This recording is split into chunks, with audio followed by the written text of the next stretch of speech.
op een beat, gitaar. Niet goed, maar keihard, dus berg je maar. Su infancia estuvo ligada al ejemplo que suponía su padre, un hombre de orígenes humildes que había sacado a su familia adelante siendo un modesto trabajador del acero. Neeskens, desde muy joven, había mostrado unas condiciones innatas para los deportes de equipo. Destacaba en fútbol, baloncesto y hasta en béisbol. De hecho, tanto destacaba que con 14 años los Chicago Cubs le ofrecieron probar con ellos en Estados Unidos.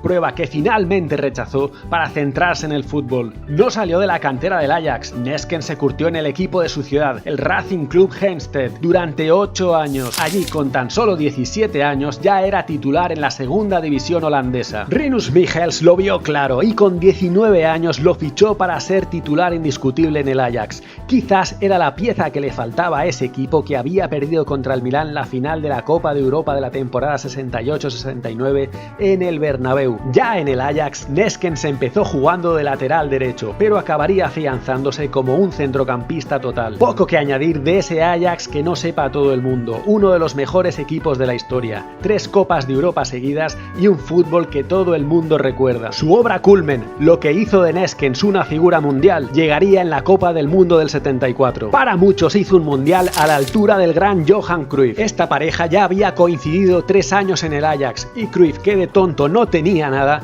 quería seguir teniéndolo a su lado. Cruyff, tras arrasar en su primera liga con el Barça, hacía y deshacía en el club. El presidente Montal no lo dudó y satisfizo las peticiones del clan holandés, del entrenador Rinus Michels y del propio Cruyff. Ambos tenían una gran ascendencia en Neeskens, que hablaba de su relación con ellos en una entrevista meses antes de fichar por el Barça. De Johan le llamaba su maestro, decía que no podía desaprovechar la oportunidad de volver a jugar junto a su gran amigo. De Michels, que era el hombre que más había influido en su carrera, que le había enseñado a ser un profesional. El Barça estaba fichando a uno de los mejores jugadores del mundo y el modelo de lo que sería el centrocampista moderno. Lo tenía absolutamente todo. Una capacidad atlética impresionante, no paraba de correr en beneficio del equipo, con capacidad de presionar y recuperar de manera efectiva, tanto en campo contrario como en propio.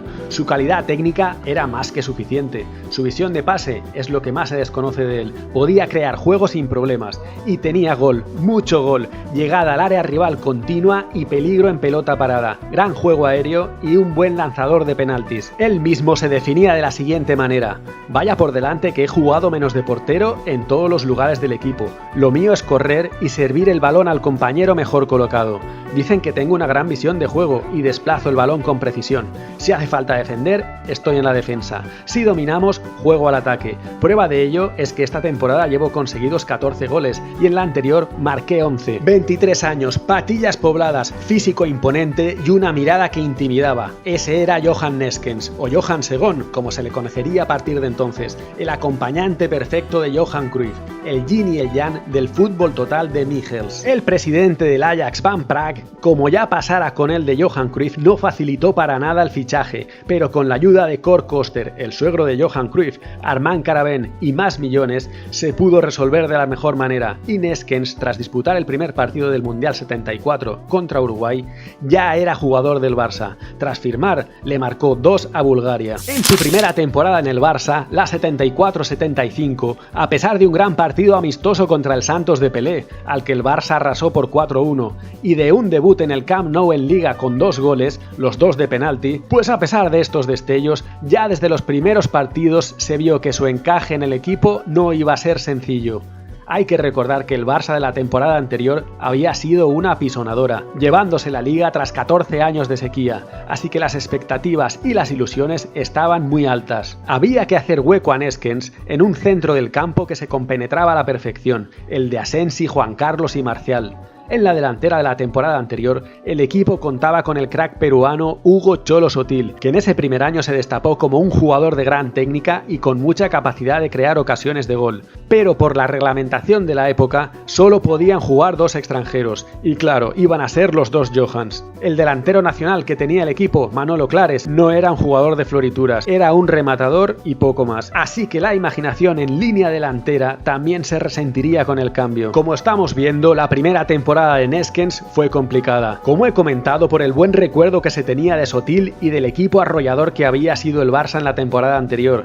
Además, no ayudaba su carácter introvertido y el poco dominio que tenía todavía del idioma, la adaptación a sus nuevos compañeros y el fútbol español, que le pareció muy duro físicamente. Y a pesar de que pudo disputar exactamente el 75,6% de los minutos totales que el Barça disputó entre Liga y Copa de Europa, recordar que los extranjeros todavía no podían jugar la Copa del Rey del Generalísimo por aquel entonces, sus lesiones y dolores constantes no le permitieron dar lo mejor de sí mismo. Alternaba grandes actuaciones con partidos más irregulares, pero ojo, no era algo suyo en particular. El mal era de todo el equipo. Según comentó él mismo, era un círculo vicioso. El equipo no iba bien. Él intentaba dar más todavía y más se desgastaba y no acababa de recuperarse. A nivel de equipo, cuando parecía que el Barça tras un año anterior increíble estaba lanzado, que todo el mundo se las prometía muy felices, que aquest any sí, se entró en barrena. El equipo era una sombra del conjunto del año anterior y en Liga se perdió la confianza muy pronto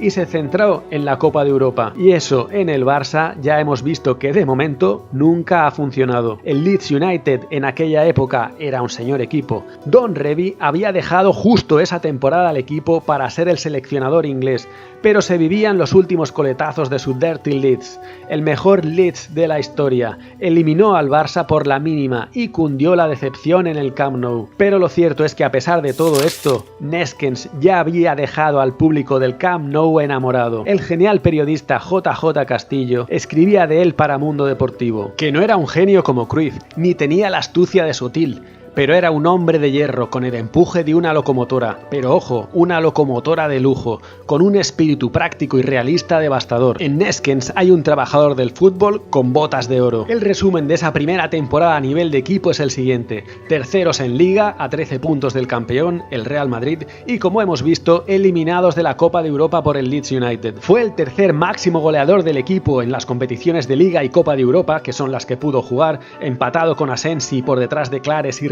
marcó 8 goles, de los que 4 fueron de penalti, y el sexto en la plantilla con más minutos jugados en esas competiciones. Pasamos a su segunda temporada, la 75-76. Rinus Michels, que había hecho un grandísimo trabajo en las 4 temporadas que estuvo al frente, no fue renovado. Las formas de Montal le dolieron mucho, y no estaba de acuerdo ya que su obra no estaba acabada. Fue un grandísimo error en mi opinión. Para sustituirlo, se fichó a Hennes Weisweiler, un gran entrenador que había sido el creador del mejor Borussia Mönchengladbach de la historia. Por sus manos pasaron jugadorazos como Ferdy Fox, Jupp Heynckes, Simonsen, Jensen, Bonhoff, Netza, Uli Stilicke. En su etapa allí ganó 3 Bundesligas, una Copa y una Copa de la UEFA. Además del cambio del entrenador, no hubo grandes cambios en la plantilla. Se fichó a Pello Artola, el portero, como relevo de Sadurní, que ya estaba en el final de su carrera. Y ya se podía contar de nuevo con Sotil, que tras su nacionalización y un año en blanco, podría jugar de nuevo con el Barça, aunque ya nunca sería el mismo jugador. La realidad es que desde el principio de la temporada surgieron rumores de que a Cruyff no le acababa de agradar el técnico germano. Y como veremos, algo tuvo que ver Johan en que el entrenador no acabara la temporada. El debut en pretemporada fue contra el Hércules, y la verdad es que Neskens no empezaba con buen pie. Ojo a la crítica feroz del cronista de la época. Neskens, por su parte, tampoco dio una derechas. Sigue siendo aquella cabra loca que corre sin parar, pero que corta poco y acierta menos en el pase. Habrá que encontrarle una posición idónea en el equipo, porque como centrocampista en función creadora suponemos que Weisweiler le habrá puesto una mala nota. Seguía la pretemporada y el entrenador le buscó una posición algo más retrasada, en la que Neskens se encontraba más cómodo. Además, a un portento físico como el holandés no le importaban las palizas del entrenador alemán. Era un hombre bastante seguro con los penaltis, pero en esa pretemporada ya había fallado 2, cosa que le preocupaba. De hecho, ya en plena temporada, este fue un tema que le hizo saltar como no se había visto antes, siendo un hombre tranquilo y muy reservado como era. Contra el Athletic de Bilbao, Neskens falló un penalti y al rato se pitó otro penalti a favor del Barça. Weisweiler indicó que no lo volviera a tirar, que lo tirara Cruyff, pero Cruyff, en pleno pulso con el entrenador, le dio la pelota a Neskens. Este lo tiró y marcó. pero después del partido seguía caliente y comentó: "No volveré a tirar ningún penalti en el Barcelona". Solo fue el cabreo del momento y el entrenador recondujo la situación. Neskens seguía tirando los penaltis, pero por poco tiempo, como veremos en la temporada siguiente. Como comentaba, la temporada estuvo marcada por los roces de Cruyff y Beisbela. Cruyff estaba pendiente de renovar, pero Neskens siempre desmarcó su futuro del equipo del de sus compatriotas. Estaba encantado en el Barça y quería seguir muchos años. El choque Cruyff-entrenador llegaría a su punto culmen en febrero del 76, en un Sevilla 2, Barça 0. Todo saltó por los aires. Ya entraremos en detalle en el capítulo de Cruyff. Resumiendo, Cruyff se negó a jugar más a las órdenes del entrenador alemán. Neskens se mojó y dijo que tampoco lo haría, así que el germano fue destituido y Laureano Ruiz, un hombre de la casa que había hecho un trabajo enorme en la cantera, acabaría la temporada en el banquillo del primer equipo. Con todos estos líos, esta temporada tampoco fue una buena temporada para el Barça. Fue una pena porque Neskens se destapó, destacaba en casi todos los partidos y fue el máximo goleador del equipo con 18 goles. Tan buena fue su temporada que fue escogido como el mejor futbolista del año en España por El Mundo Deportivo, un trofeo que en la época tenía cierta solera. El resumen de esta temporada es el siguiente: segunda posición en Liga, a 5 puntos del campeón, otra vez el Madrid, eliminados de la Copa de la UEFA en semifinales por el Liverpool, gol de John Benjamin Tosak al inicio del partido de ida en el Camp Nou y en la vuelta Rezac marcó a pase de Neskens tras jugada de Cruyff, pero el Barça no pudo culminar la remontada. Fue el máximo goleador del equipo, 18 goles, 8 de penalti y el tercero en la plantilla con más minutos jugados. Estamos hablando otra vez entre Liga y Copa de la UEFA, las competiciones que pudo jugar Neskens. Y hasta aquí el primer capítulo de este Leyendas del FC Barcelona dedicado a Johan Neskens.